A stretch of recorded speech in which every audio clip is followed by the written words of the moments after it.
हिंदू धर्म में मुख्य रूप से सुहागन स्त्रियां करती है। इसका संबंध सतयुग की एक पौराणिक कथा से है। कथा के अनुसार सावित्री ने अपने पति सत्यवान को मृत्यु के देवता यमराज से वापस पाने के लिए वटवृक्ष के नीचे कठोर तप और पूजा की थी।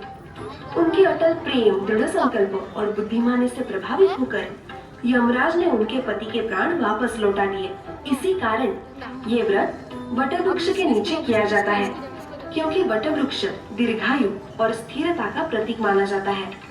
महिलाएं इस दिन वटवृक्ष की पूजा करके उसके चारों ओर धागा बांधती है, कथा सुनाती है और अपने पति की लंबी उम्र, अच्छे स्वास्थ्य और सुखी दाम्पत्य जीवन की कामना करती है। ये व्रत विशेष रूप से उत्तर भारत, महाराष्ट्र और गुजरात में बड़े श्रद्धा भाव से मनाया जाता है।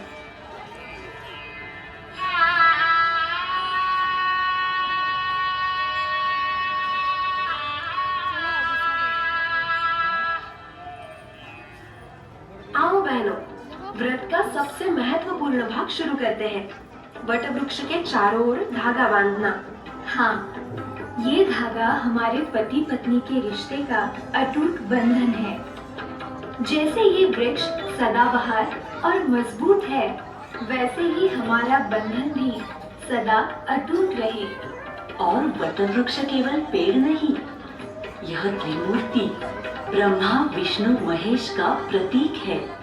ध्यानम पद्मपत्र समासीनं ब्रह्माणं च चतुर्मुखम् उपवीतधरं देवं साक्षसूत्रकमण्डलुं वामोत्सङ्गता तस्य सावित्री ब्रह्मणः प्रिया आदित्यवर्णां धर्मज्ञां साक्ष्यमालाकरां तथा धर्मराजं पितृपतिं भूतानां कर्मसाक्षिणं कालदण्डधरं देवं महिषारूढमेव च चिन्तयामि च देवेशं सर्वप्राणिहिताय वै। राधा, ये व्रत की शुरुआत कैसे हुई थी जानती हो? बस सावित्री सत्यवान की वही प्रसिद्ध कथा, लेकिन आज गीता ही सुनाएगी। बहनों, सतयुग में सावित्री नाम की एक पतिव्रता स्त्री थी। उसका विवाह सत्यवान से हुआ था। सत्यवान धर्मात्मा और सुंदर थे, लेकिन उनका जीवन बहुत छोटा था, केवल 1 साल का। एक दिन सत्यवान जंगल में लकड़ी काट रहे थे कि अचानक गिर पड़े और उनकी मृत्यु हो गई। सावित्री अपने पति का सिर गोद में लेकर वटवृक्ष के नीचे बैठ गई और कठोर तपस्या करने लगी। तभी यमराज प्रकट हुए और सत्यवान की आत्मा लेकर जाने लगे। सावित्री ने दृढ़ संकल्प से उनका पीछा किया। रास्ते में उसने धर्म, भक्ति और निष्ठा के प्रश्नों से यमराज को प्रभावित किया।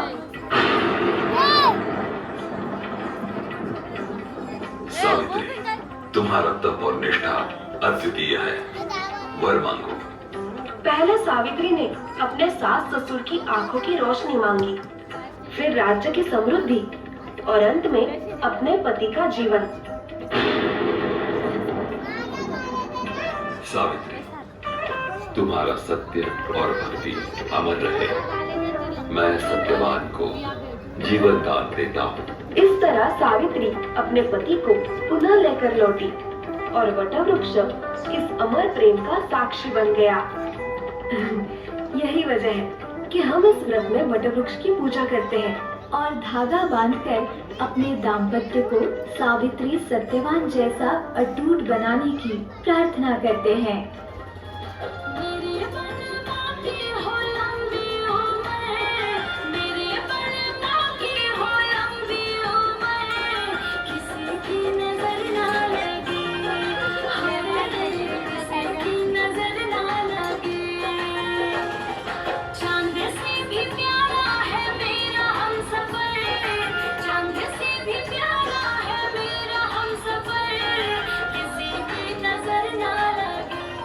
राधा, ये लो, मैं तुम्हें हल्दी और कुमकुम लगाती हूँ। ये सिर्फ रंग नहीं है, हमारे सौभाग्य का आशीर्वाद है। धन्यवाद सीता। भगवान तुम्हारे पति को दीर्घायु, स्वस्थ जीवन और तुम्हें सुख समृद्धि दे। राधा, अब मेरी बारी। ये हल्दी कुमकुम तुम्हारे जीवन में हमेशा खुशियों का रंग भरता रहे। और तुम्हारा दाम्पत्य सावित्री सत्यवान जैसा अटूट और प्रेम से भरा रहे।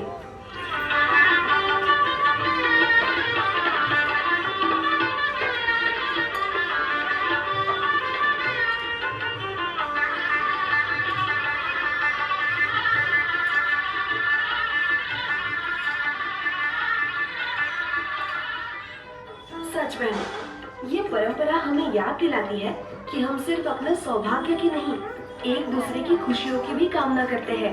वट सावित्री व्रत की हार्दिक शुभकामनाएं। अरे बहनों, पूजा हो गई। अब हमारी परंपरा का सबसे मजेदार हिस्सा, फुगड़ी। हाँ, बिना फुगड़ी के वट सावित्री अधूरी लगती है। तो चलो गीत भी गाए और घूमे। सावित्री जैसी निष्ठा और हमारे जैसे दोस्ती हमेशा बनी रहे।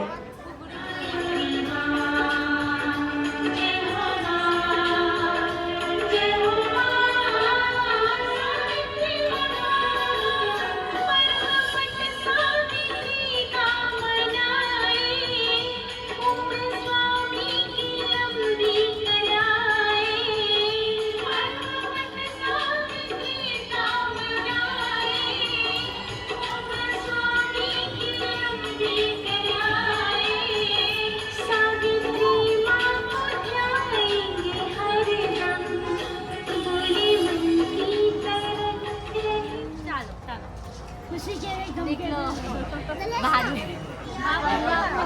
चाल हुनियाती